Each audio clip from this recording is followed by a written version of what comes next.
तो सच में राम सब के होवे रिश्ता तो केहू के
केहू ना केहू यार ना होला ना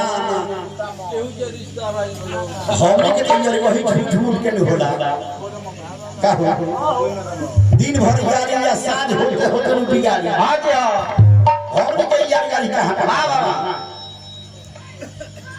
यार हम हां रिश्तेदार हम हां जी उनको हमनी के बेटा है सन हां उनको कौन है सन हां जी उनको हर भोजन है सब वाह बाबा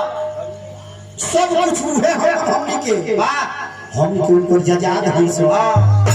ना देखिए कि जबे मन करला तो बैठ ले ले कहू केहू के देख रहे होते कि हड्डी में से मांस खत्म हो गइल बा ये लोग करता हां जी आ लोग को है उनको चिचिया कहां भुला गया हां हां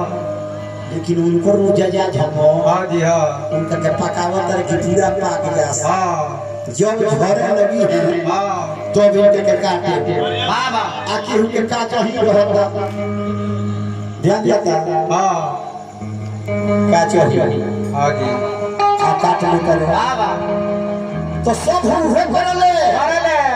आ सब हुए करावे हां आ सब होकर रिश्तेदार निमन बाबू सब देखे वाला हुआ हां बाबा ये से कभी कहले अरे तो यार सबे विश्वास करो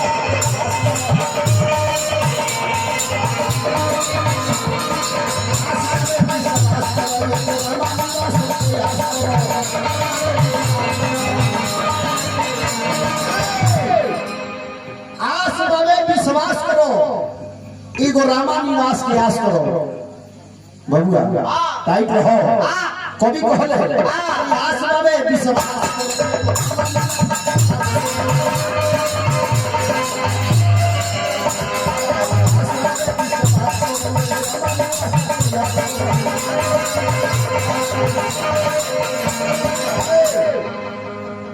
तो फिर दरिया में काहे खोजे लईला और बताई जहां दरिया हो बहुत और बिनारे में खोजे दे तो सागर में काहे खोजे लईला तो केहू के केहू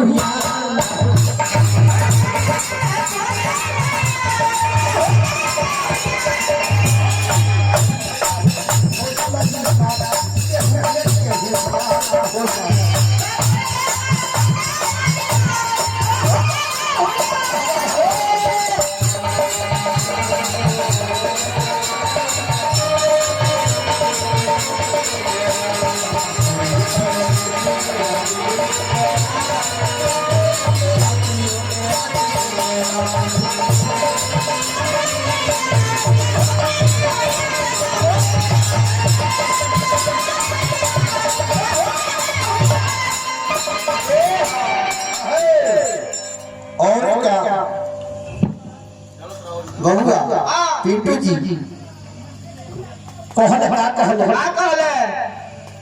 चिंता निकालो मनवा से